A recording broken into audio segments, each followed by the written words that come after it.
Seller Central Critical Guidelines. In this lesson, we will cover some critical guidelines that you must follow when opening your Seller Central account.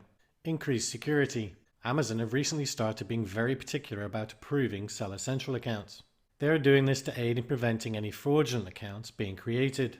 If you do get an account review or suspension, then it can be a little time consuming fixing the issue. So it is even more critical you get it right first time. The following guidelines are critical. Do not ignore them. If you follow them to the letter, you should have no issues.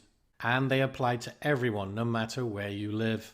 If you do receive any kind of suspension or review, please watch the lesson called Account Reviews and Suspensions. And go into the community and create a post and explain what has happened, and we will help you.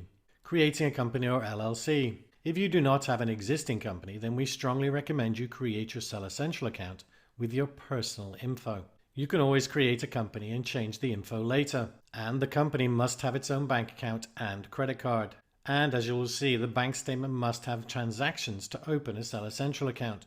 So if you create a brand new LLC or company and a bank account for that company and use that to open a Seller Central account, and Amazon asks you for a bank statement and it has no transactions, then it is more than likely Amazon will refuse your account. So use your personal info. Now, the only exception to this is if you are creating an account in the EU, in other words, Germany or the UK. And we have mentioned this before. If you're going to start in Germany or the UK, you should create a company. And after you've created the bank account, then make sure that you have transactions on your statement before you create your account. Normally 6 or 7 is sufficient, and they don't have to be related to the company, and they don't have to be large charges. So your initial account creation.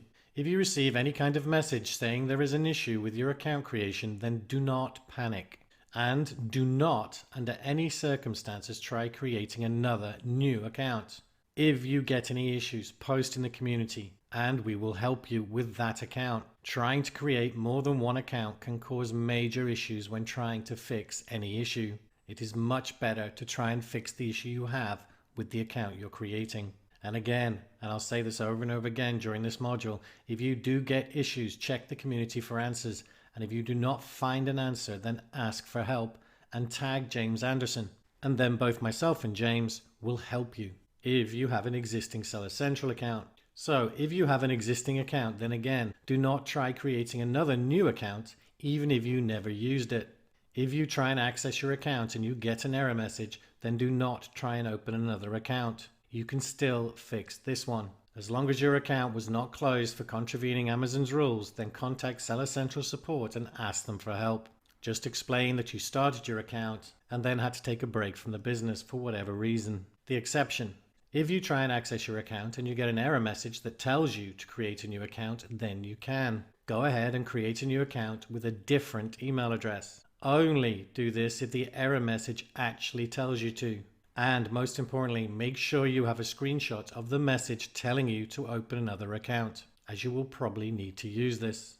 Making any changes. So you can change information inside your Seller Central account once you have created it. We do not recommend doing this for at least a month after the account has been opened. And we are going to cover the most common changes now. If you have any doubts, then go ahead and ask in the community. Changing personal info to business info. If you created your account with personal information and subsequently create a company, you can change your info. You will probably need a bank account for your company and use that as your new deposit method. As I said earlier, make sure there are transactions on the account before you do this. When you are ready to do this, it is best to contact Seller Central support and explain why you want to do this and ask what you need to do. This will make sure you do not have issues. The UK and Germany. Now again, as we mentioned earlier, there is an exception to changing the name on your Seller Central account. If you are in the UK or Germany, you are not allowed to change the name on your account. However, if you have a valid reason for doing this, you can contact Seller Central support in the UK or Germany and plead your case. But it is very difficult, but not impossible. Changing your address. If you move and want to change address, this is not an issue. But make sure you update your payment method info in Seller Central and with your bank. So contact your bank and let them know about your new address. If it is a business address, make sure your company information reflects the change. Again, we recommend contacting Seller Central support just to let them know you want to do this. Payment and deposit method. Changing your payment and/or deposit method should not cause any issues. Just make sure all the information matches, and especially on your statements, in case they ask for proof. And once again, contact Seller Central support before doing this. Documentation requirement. If you change your information, it is possible Amazon will ask you for documentation. This is not an issue, just make sure you follow the guidelines in the documentation lesson for a new account.